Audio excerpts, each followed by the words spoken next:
Congress party सामाजिक न्याय की लड़ाई लड़ रही है। कांग्रेस पार्टी चाहती है कि जातिगत जनगणना हो और समाज में जिस वर्ग की संख्या है उस हिसाब से उसको हिस्सेदारी मिलनी चाहिए। रेवंत रेड्डी ने जातिगत गणना करा के बता दिया है कि कांग्रेस पार्टी सामाजिक न्याय चाहती है। कमलनाथ सरकार ने प्रदेश में ओबीसी 27% आरक्षण देने का काम किया, लेकिन बीजेपी ने इस आरक्षण के खिलाफ याचिका लगवाई। कोर्ट ने कभी आरक्षण पर रोक लगाने की बात नहीं कही, बल्कि अध्यादेश पर रोक लगाई थी, जबकि सदन में प्रस्ताव पास होने के बाद अध्यादेश स्वतः समाप्त हो गया था। बीजेपी सरकार के कहने पर वकील खड़ा किया है और जो 27% आरक्षण मिलना चाहिए था वह रोका गया। ओबीसी समाज की आंखों में मिर्ची झोंकने का काम किया गया। कई संगठनों ने इनके खिलाफ विरोध किया, लेकिन सरकार ने किसी की नहीं मानी। कोर्ट का हवाला देते रहे जीतू पटवारी ने कहा, मेरा सीधा आरोप शिवराज सिंह पर है। उन्होंने प्रदेश के ओबीसी वर्ग के साथ धोखा किया है। 27% का आरक्षण है वो हर हालत में लागू होना चाहिए और आज से होना चाहिए। जितनी देर करेंगे उतने पाप के भोगी मोहन यादव और बीजेपी बनेगी। तीसरी बात, कानून में करोड़ों रुपए फीस देकर प्रशांत सिंह जैसे वकीलों को आप खड़ा करते हो और एक तरफ ओबीसी को आरक्षण देने का लोगों के सामने बयान भी देते हो। दोनों एक दूसरे के विपरीत है। जनता का पैसा ओबीसी वर्ग के पैसे से फीस देकर उसी के आरक्षण को रोक रहा हो, ये भी एक धोखा है। और फीस छोटी मोटी नहीं है, 5-7 करोड़ 10 करोड़ ऐसी फीस, मतलब अद्भुत अकल्पनीय। उसके भी किसी दिन डेटा हम लेके आएंगे मार्केट में।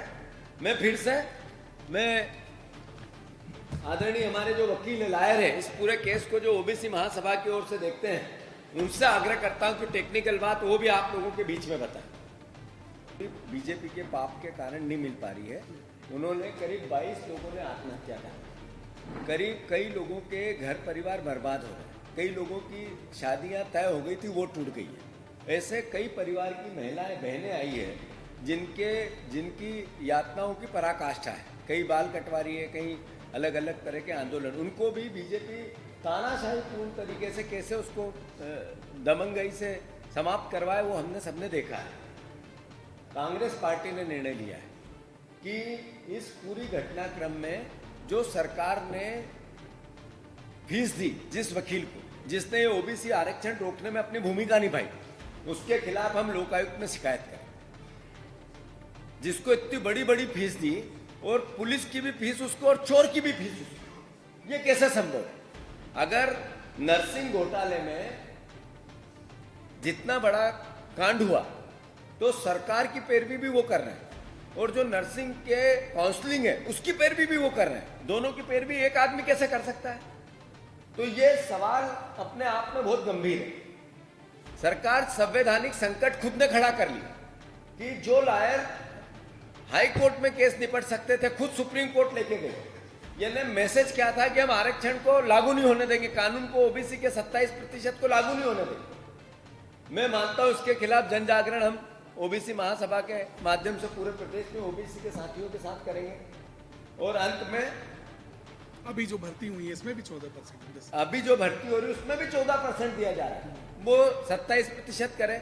और कल जो कोर्ट में पिटीशन लगी उसकी सुनवाई है, उसका हम ध्यान दे रहे हैं और पूरी ताकत से कांग्रेस पार्टी भी उसमें एक पार्टी बनने की कोशिश करेगी। धन्यवाद। ये बड़ा गंभीर विषय है। यूथ फॉर इक्वलिटी की जो पिटीशन हाई कोर्ट में डिसमिस हो गई, तो उसके खिलाफ youth for equality supreme court गई। सुप्रीम कोर्ट में मध्य प्रदेश सरकार की तरफ से कोई रिप्रेजेंट करने वाला नहीं, वो तो भला ओबीसी महासभा का, महासभा ने कैविएट फाइल की हुई थी और हम लोगों ने पुरजोर तरीके से इसका विरोध किया कि जो आप पिटीशन लगा रहे हैं ये मेंटेनेबल ही नहीं है। इस चीज को, इन दलीलों को रखते हुए सुप्रीम कोर्ट ने भी उस पिटीशन को खारिज किया। मगर इसमें सरकार की मंशा जाहिर होती है कि सरकार एक तरफ तो करोड़ों रुपए फीस दे रही है, इस दिखावा कर रही कि हम इसको पुरजोर तरीके से रख रहे हैं, और जब मौका आता है आरक्षण पे स्टे लगने का उस टाइम पे नदारत हो जाते हैं। वकील जाता ही नहीं है, सरकार वकील जाता ही नहीं है। ठीक है, और किसी कोई सवाल? इसमें एक संवैधानिक संकट है, क्योंकि कॉन्स्टिट्यूशन में एक प्रदत्त व्यवस्था है कि जो भी लेजिस्लेशन के द्वारा लेजिस्लेट किया जाता है, कानून बनाया जाता है, उसकी जिम्मेदारी है कार्यपालिका की उसे अक्षर से पालन करवाए।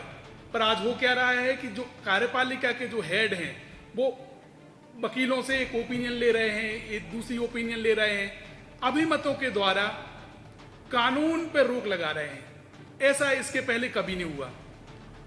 कोर्ट के पास भी बिल्कुल rare of the rare case में जब ऐसा स्थिति आ जाए कि इर्रिपेबल लॉस हो जाए तभी कानून पे स्टे लगाती है, अदरवाइज कानून पे स्टे लगाने का पावर भी कोर्ट के पास में भी वेरी लिमिटेड स्कोप है, वेरी नैरो कॉम्पस है। इस मैटर में हाई कोर्ट के द्वारा ना ही सुप्रीम कोर्ट के द्वारा कोई भी किसी भी तरीके से कानून पे कोई रोक नहीं है आज तक। उसके बावजूद भी 19 से लेके 25 तक जो भी भर्तियां हुई हैं वो 14% पर हो रही हैं। कुछ चुनाव के समय पर जरूर 27% पर हो गई थी। ये भी हमें सोचना होगा कि ये जो पीसमील लागू हो रहे हैं, जब कार्यपालिका की इच्छा हो जाती है लागू कर देते हैं, जब नहीं होती है तब भी आनी है। ये भी एक संवैधानिक संकट है और कार्यपालिका का एग्जीक्यूटिव होता है मुख्यमंत्री और उसकी जिम्मेदारी होती है कि वो अपने कर्तव्यों का निर्वहन करे और जो विधायिका ने जो कानून बनाया है उसका अक्षर से पालन करवाए। मगर इस केस में जिस तरीके से संवैधानिक संकट खड़ा हुआ है ये एक विचारणीय है और 50% से ऊपर पॉपुलेशन है मध्य प्रदेश सरकार की, उसके बावजूद भी उन लोगों के हक अधिकार का हनन हो रहा है। इसमें जनता को सोचना चाहिए। कोर्ट में कल हियरिंग है, फिर से सुनवाई है कल सुप्रीम कोर्ट में। सुप्रीम कोर्ट में भी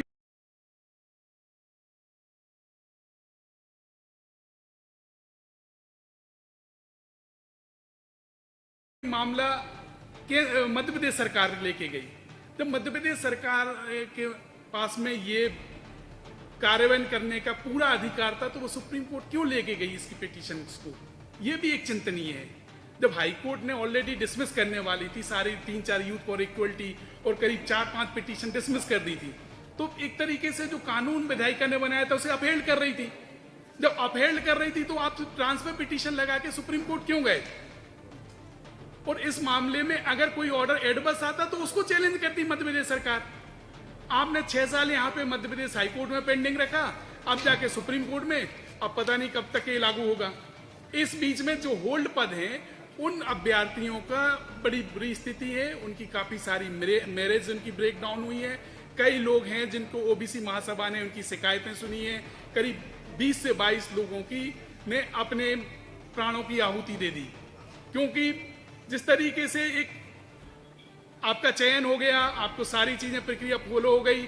अब जब अपॉइंटमेंट की बात आती है तो कहते हैं विधिक अभिमत है, इस कारण से हम अपॉइंटमेंट नहीं दे सकते। वो 4-4, 5-5 साल से उनके अभिमत रुके हुए, उनके अपॉइंटमेंट रुके हुए हैं।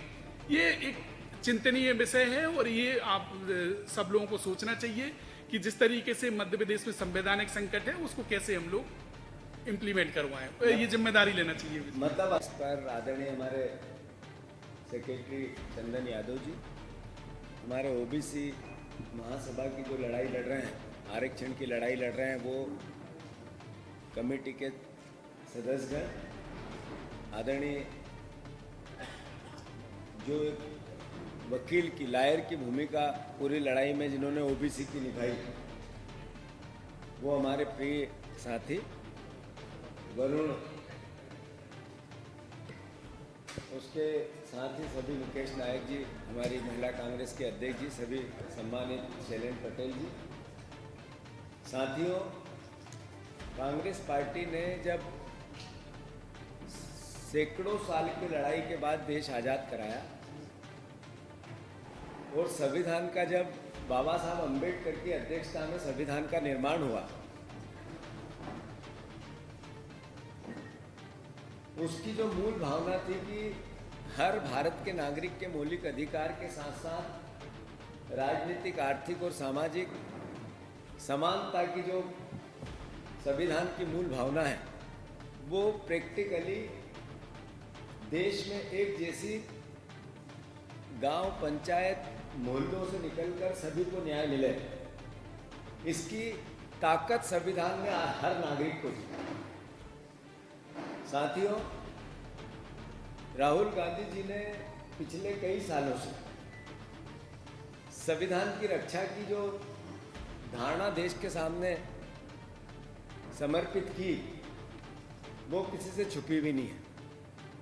जब वो आरक्षण की लड़ाई की बात करते हैं तो कई बार उन्होंने अपने वक्तव्य में कांग्रेस पार्टी ने स्पष्ट किया है कि आरक्षण का 50% की केप को भी अगर तोड़ना पड़े तो कांग्रेस पार्टी की मूल भावना जो सामाजिक न्याय की लड़ाई है उसको लेकर वो उस ओर जा सकती है। जातिगत जनगणना भी सामाजिक न्याय की लड़ाई का एक हिस्सा है जो राहुल गांधी जी बार बार कहते हैं। रेवंत रेड्डी ने जातिगत जनगणना करवाकर पूरे देश में ये मैसेज दिया जो हमारे मुख्यमंत्री हैं कि कांग्रेस पार्टी की सोच और उसके करने की कार्यशैली एक जैसी है। हमारे मुख्यमंत्री पूर्व मुख्यमंत्री कमलनाथ जी की 15 महीने की सरकार थी, उसमें हमने 27% आरक्षण 14% से किया। पहले अध्यादेश के माध्यम से किया, मार्च 2019 में बीजेपी ने, आरएसएस ने और बीजेपी से लगे हुए आरक्षण विरोधी लोगों ने इसको रुकवाने के लिए एक मेडिकल की छात्रा जो पीजी कर रही थी, एमबीबीएस की छात्रा, उससे पिटीशन लगवाई और जो अध्यादेश था उस पर रोक लगवा दी। फिर कांग्रेस पार्टी ने, कमलनाथ जी ने 2 महीने बाद हम कानून लेके आ गए कि 27% आरक्षण होना चाहिए। मतलब विधायिका से कानून पास हुआ कि 27% आरक्षण होना चाहिए, तो उसको कार्यपालिका ने क्रियान्वयन करना था। इस बीच में सरकार चली गई। सरकार जैसे ही गई वो पूरे लोग जो आरक्षण 27% के आरक्षण के विरोधी थे एक्टिव हो गए। अब कार्यपालिका भी उनकी और विधायिका भी उनकी। किस तरीके से ओबीसी वर्ग के साथियों के साथ उन्होंने कुठाराघात किया, अन्याय किया, पाप किया, मैं उसको सिलसिलेवार आपको बताना चाहता हूं। साथियों, हाई कोर्ट में कभी भी ये नहीं कहा कि जो कानून है उस पर रोक लगी थी, अध्यादेश पे रोक लगी थी, जो स्वतः ही अध्यादेश 6 महीने में समाप्त हो जाता। लगातार भारतीय जनता पार्टी का जो लोकतंत्र की हत्या का प्रयास है वो जग जाहिर है। मैं अभी बुंदेलखंड के दौरे पे था। कार्यकर्ताओं पर यातनाएं देना बीजेपी के नेताओं का पहला काम बन गया, पहला काम। और पुलिस प्रशासन उस पर बीजेपी के नौकर बन के काम करता है, जिला प्रशासन। ये अपने आप में ये भी संवैधानिक संकट है। चिंटू चोकसे जी को जो 307 लगाई गई है बिल्कुल असंवैधानिक है। और कांग्रेस, अभी मैं डीजीपी से मैंने समय लिया, वहां भी जा रहा हूं। जिस तरीके से 2 छोटे छोटे बच्चों में झगड़ा हुआ, एक परिवार के लोग 307 लिखाने गए, उसमें पिता का नाम भी, चाचा का नाम भी लिखा दिया। क्यों? क्योंकि उसके पिता थे, वो थे ही नहीं स्पॉट पे, कोई एविडेंस नहीं है, उसको जेल भेज दिया। तो चिंटू चोकसे को जेल भेज के कांग्रेसियों को डरा नहीं सकते हैं।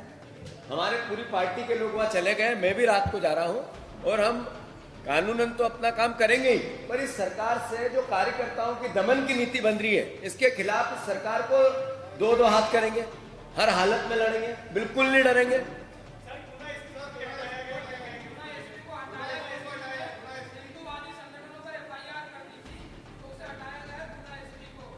भारतीय जनता पार्टी की सरकार का, मोहन यादव जी का जो चाल चरित्र और चेहरा है वो माफियाओं की गिरफ्त में है। और जब वो माफियाओं की गिरफ्त में है तो चूंकि उनको करप्शन अद्भुत और अकल्पनीय करना है, तो फिर जनता का ध्यान कैसे भटके, उसमें प्रशासन का दुरुपयोग करके प्रदेश की कानून व्यवस्था बिगाड़ना है। सरकार खुद बिगाड़ती है कानून व्यवस्था। जहां जुलूस निकलना है वहां प्रशासन की पूरी मुस्तैदी नहीं करेगी, जहां अनुमति नहीं देना है वहां भी जुलूस को निकलवाएगा प्रशासन। और फिर कुछ घटना घटी तो अल्टीमेटली जनता को गुमराह करेंगे, भ्रमित करेंगे। यही कल सागर में भी हुआ, शाहगंज में, यही जगह जगह हो रहा है। एक जैन साधु को मारा गया, उस पर सरकार मौन है। 1-2 बीजेपी के नेताओं ने जैन समुदाय को रावण कहा, उस पर सरकार का एक भी आदमी ने कुछ नहीं बोला, न मोहन यादव ने, एक मंत्री ने नहीं बोला। जो इतना बड़ा मंदिर जैन समुदाय का गिरा दिया बीजेपी की सरकार ने, मैं समझता हूं कि अल्पसंख्यक होना इस सरकार की बीजेपी के राज में एक तरह से गुनाह हो। लगातार इस तरह के कृत्य करना और फिर जो लोग दोषी उन पे एफआईआर हो गई कहीं गलती से, तो फिर प्रशासन के अधिकारियों का तबादला कर, प्रशासन को डराना, एसपी और कलेक्टर को नौकर बनाने की प्रक्रिया का हिस्सा है गुना के एसपी को हटाना। तो हम इसका विरोध करते हैं, निंदा करते हैं। कि सर्कस एक तरफ पुलिस विभाग के उन्हीं पदों के लिए आपने 27% आरक्षण लागू करके पद दे दिए और फिर अब रोक लगा दी। ये अपने आप में पाप है, गुमराह करने की कोशिश है। ऐसे ही सब इंजीनियर का एक एग्जाम हुआ था जिसमें भी सिविल इंजीनियर के सब इंजीनियर, तो इनकी भी इसी तरीके से नियुक्ति हो गई और अब वापस रोक लग गई। मतलब इनको जब जो सहूलियत मिल जाती, चुनाव आया था तो ये नियुक्तियां दे दी लोगों को गुमराह करने के लिए, उसके पहले भी रोक दिया था, उसके बाद भी रोक। मतलब वोट मिलना चाहिए हमें, आंखों में धूल झोंक। अभी शिक्षा विभाग, वो सारी लिस्ट दो जिससे जो विभाग के दो, स्वास्थ्य विभाग, एपीडी एडीपीओ जो कानून विभाग के सरकारी वकीलों के पोस्ट होती है, वो अलग अलग विभागों की जितनी वैकेंसी निकली, कम से कम 2 लाख वैकेंसी ऐसी है जो निकली या निकल गई या निकलने वाली है, जो पद खाली है उसके हिसाब से। उन विभागों की 27% की ये लिस्ट हम जारी कर रहे हैं सारे विभागों की, कि किसमें कितनी वैकेंसियां इस नौकरी के तहत होगी और जिसमें ओबीसी के आरक्षण के साथ ये धोखा दे रहे हैं। तो ये अलग अलग विभागों की अलग अलग लिस्ट आपको हम जारी करके दे रहे हैं। कुल मिला के कहना इतना है कि भारतीय जनता पार्टी